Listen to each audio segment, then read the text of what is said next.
Hey, Daniel from GrayMusicStudio.com. In this video, we're going to talk about marketing online lessons.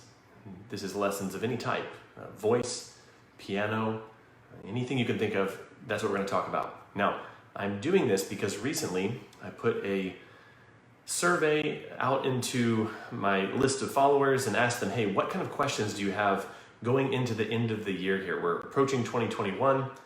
We're going increasingly far and far away from when the original lockdowns happened at the beginning of 2020, in March, April, May, when things were really, really bad. And there seems to be a resumption of business as usual. What kind of questions do you have? I'm doing this as a result of some of the work that we're doing here at the end of the year. We recently, Grow Your Music Studio recently went over the 400 studio mark. 400 studios that we've helped with marketing or group lessons over the last couple of years. We are entering into our last class of 2020 of studios that we're helping, that we're teaching our very specific marketing system. And so in honor of that, there's people that have questions. Will this apply to me? How does this impact me? So can I answer a question here today? And today's question specifically is very short, came from Anna, and she asked, what is the best way to market to online students, teens, and adults? So I'm gonna give you the short and easy answer, and then I'm gonna go into more of the nuances. I gotta tell you, it's been about 6 months, maybe even 7 months since I've done one of these videos. I'm a little out of practice. I feel a little rusty, not quite on my game like I used to be. So pardon me if there's any pauses for me to think about what I'm trying to say here, but I'm gonna give you a lot of great information because I've learned so much this year about marketing online lessons because so many studios that we've worked with have had to do exactly that. And I wanna tell you the result of all the things I learned both personally and then in working with dozens and dozens of studios, no exaggeration there. So the short answer, the short answer to how do you market online lessons to teens and adults is exactly the same way you would market to them in your local area, okay? And here's the reason why. There is no special strategy that you would use that would differ from a local studio strategy if you are doing a digital first strategy, okay? And when I say a digital first strategy, what I mean is not analog. If you are using Facebook ads, Google ads, SEO, anything that's digital first, website based, online, the way that you would market those lessons is exactly the same as if you were marketing in your local area, okay? Now, let me go a little bit deeper into digital strategy.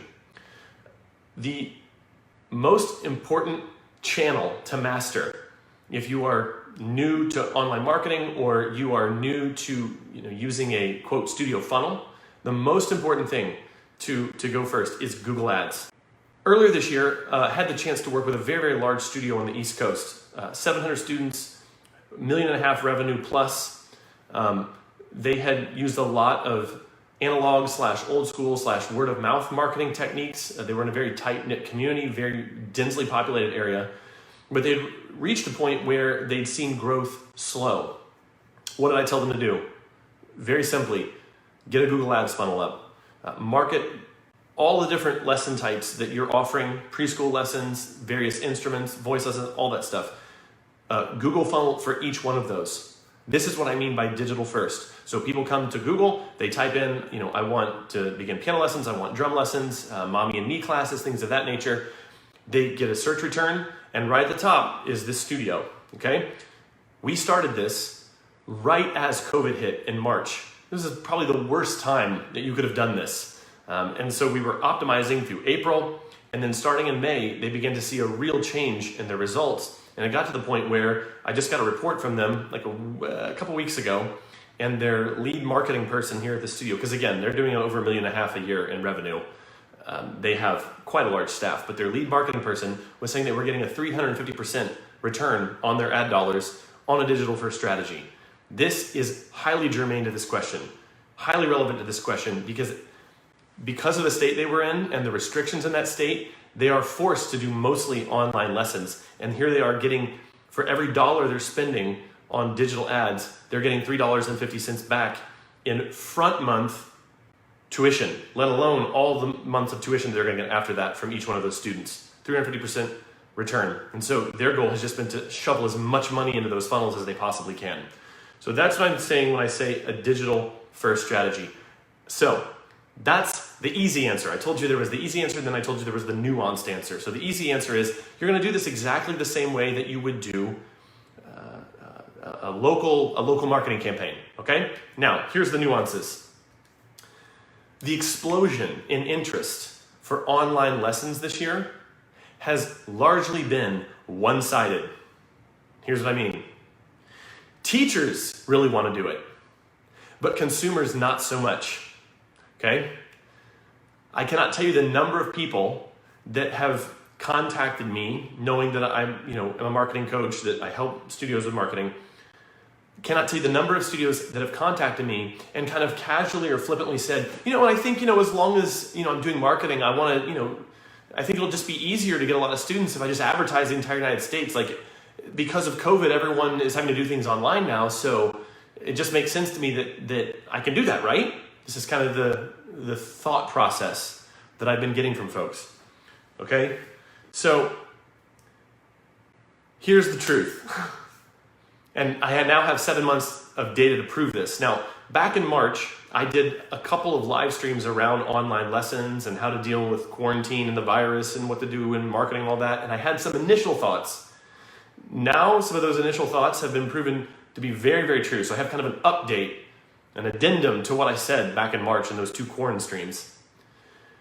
As I have looked at the data that has come from Google over the last 7 months, what I've seen is that the interest in online lessons has roughly stayed completely flat. When you can go back and look at a decade's worth of data and the number of searches that have been done for online lessons. And if you look at the years preceding 2020, and then you look at what happened after March, the line is flat. It's the same level of interest. Consumers aren't responding to online lessons. Teachers are responding to online lessons. They're thinking to themselves, oh, well, I could have much better hours, or it seems to me that if I went from my local area and expanded my available pool of prospects to the entire nation or world, it's going to be so much easier to get students. Surely I can get 10, 15, 50, 100 students when there's 7 billion people on the planet, right? It just isn't that simple. And I'm going to get into that a little bit more in just a second. But what I've noticed is a lot of teachers asking the question, how do I do this? How do I advertise the entire country? Do I advertise to one area? And what I'm really getting at here is that this line of questioning is revealing a bias. It's revealing a misunderstanding. They're thinking of online lessons as just a continuation of business as usual. Oh, I have these students here that I've worked with one-to-one. Now I'm working with them online, whereas I was in person before, okay? So I'm just gonna do that, but with a new person, and maybe they're gonna be 500 miles away. Like I said, it doesn't work that way. Even though you're doing the same thing, the mentality of the consumer who would look for that specific service is way, way different. In other words, the kind of person looking for online lessons is very, very different than the kind of person who would be looking for local lessons, but is willing to accept online lessons because of local restrictions / lockdown / quarantine. I hope I'm being clear on this point, that there's a psychological difference between these two demographics. Because what I've seen is the interest in piano lessons, guitar lessons, violin lessons, that has stayed flat as well at the various levels that they were at pre-quarantine. So online lessons interest has stayed flat. All other lesson types have stayed flat, roughly the same. I mean, there's the margin of variance that each experiences from month to month or from week to week, but they're all within like this very narrow range of what is considered to be the normal interest level for that instrument. So what I'm saying is, what I mean by this is that people who want online lessons for online lessons' sake, not because they're forced to do it due to lockdown, it's still a very small demographic. And again, in that demographic, the reasons for wanting online lessons are going to be different than someone who's willing to accept local lessons, but online temporarily. And that really is the point. It's a temporary thing that we're experiencing right now. Okay, so gonna move into the final thought here. This isn't gonna be a very long video. I'm just wanting to kind of get this out there. What I've also noticed is that in areas where the restrictions are greater, or where they're maybe still in lockdown, and there are places in the country here in the U.S. that's still the case, obviously, especially in more densely populated urban centers. Even parents who are willing to accept online lessons for the moment are still doing it, and this is so hugely important, are still doing it with the mindset of, okay, we'll start now because life has to go on, but when lockdown ends, we're going to go back to online lessons, and they're choosing local studios still, not, a studio 500 miles away. They're choosing local studios because their assumption is, hey, when lockdown ends, we're going to send Sally or, little Johnny here back to this local studio. This makes it very challenging for a studio that's wanting to do online lessons and is thinking of their pool of prospects as nationwide. It's going to make it very challenging for that studio to break through the noise and, quote, convince a parent to do online lessons with their studio when that parent is only doing it because of the current circumstances.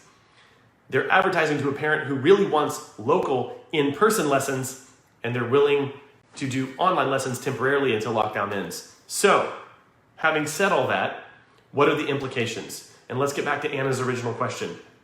How do I market online lessons to teens and adults? Here's my best recommendation for Anna and for anyone who's watching that's wanting to reach that demographic, or really any demographic. If you're going to advertise online lessons, I recommend doing it locally. Get really, really good in your local area. Have a funnel that's absolutely killer. And I publish a lot of videos and a lot of data, and I've got entire trainings around the idea of what should those numbers be. Like, how do you know that you have a good marketing presence? How do you know? Those numbers, once you achieve them in a funnel for a local area, only then should you consider starting to replicate that funnel in other areas. Now, earlier this year, we worked with a studio in Canada where they did exactly this. In their province, in their city, they started doing this online lesson model. And once they got that funnel up and working, they started cloning that funnel in other Canadian cities. I think they have 5 or 6 teachers that are working with this particular music lessons company, and they started cloning it. And here's the truth. Their original funnel, they duplicated. The original funnel had a certain success rate. The funnels that they duplicated in other cities were still moderately successful, but they did not enjoy the success rate that the original funnel did in the original city, where it was local but online. So he had a really, really killer funnel in that original city, but even when he duplicated that exact same messaging and all those sorts of things, the common wisdom would say, oh, well, if he's just duplicating that, then it should basically be the same result, right? Yeah, we would think that, but it just wasn't, because the interest just isn't there as much as it is for a local online solution. So that, again, is just kind of a word to the wise, a little bit of a warning for someone who's thinking, hey, let me just throw some money into ads, or let me start advertising in different places and see if I can pick some students up in other cities or in other states or other countries. It's just not going to work as easily as a lot of teachers imagine it will work. Final thought, final implication.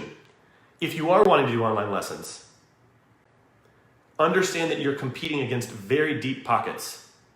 There are established music lesson courses, established online lesson companies that have been around for years that were positioned very well for this COVID crisis.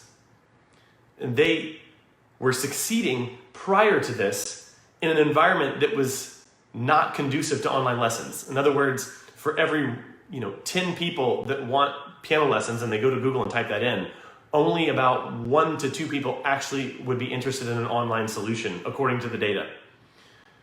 They were succeeding prior to the virus. They were already well positioned to capitalize on this particular, global event that we've been experiencing. So if you think you're going to jump in and compete with these companies that already have been established, have a brand, have fantastic messaging, have a fantastic unique selling proposition, and have a lot of money, to be quite frank, to advertise their company or their online piano course or guitar course or that sort of thing, it's going to be a very heavy fight, and you cannot enter that fight with a plain Jane vanilla flavored music lesson program. There has to be something really unique about your approach. There has to be something scintillating or glamorous or fantastic or emotionally exciting about the marketing, about the message. Everything about the marketing, the presence, the funnel, the ads, everything has to be top notch, or it's going to be very difficult to compete. Again, if you want to compete, what I recommend doing is competing for online lessons in a local market. And if you're good there, maybe widen your radius a little bit farther than you would have. But for most studios, there is more than enough business in your local area to fill up a studio. Just to be quite frank, the story that always comes to my mind is Melody Bober. Those of you that are like in MTNA circles or more on the classical side of piano probably know Melody Bober's name. She's a very popular and accomplished composer, but she lives in a small town of 8,000. I don't think 8,000 people total. How's she going to succeed there? And has maintained a studio. Last I spoke to her or had a chance to speak to her, maintained a studio of 50 to 55 students for decades in a town that small. So don't be discouraged if you do live in a somewhat semi-rural or rural suburban area. It doesn't take a lot to fill up a studio, especially if you're smaller. Of course, if you're a bigger studio or you have bigger aspirations, then yeah, maybe you have to go that way. Maybe you do have to reach outside your local area. And then for you, if that is your goal, maybe it actually is worth competing against some of those bigger names. But if you do, you got to come with some good stuff. You got to come with good marketing, a unique angle, a fresh take on this. So anyway, those are my thoughts about online marketing for online lessons. Again,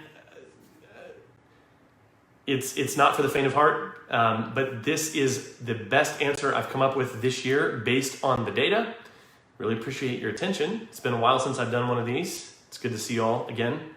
And as I mentioned before, as we go into the end of the year, we are taking new studios into our marketing program. If you have interest in that, just drop me a message, either in the messaging feature in Facebook or just leave a comment down below if you're watching this on YouTube. Anyway, have a good week, and I will see you on our next video.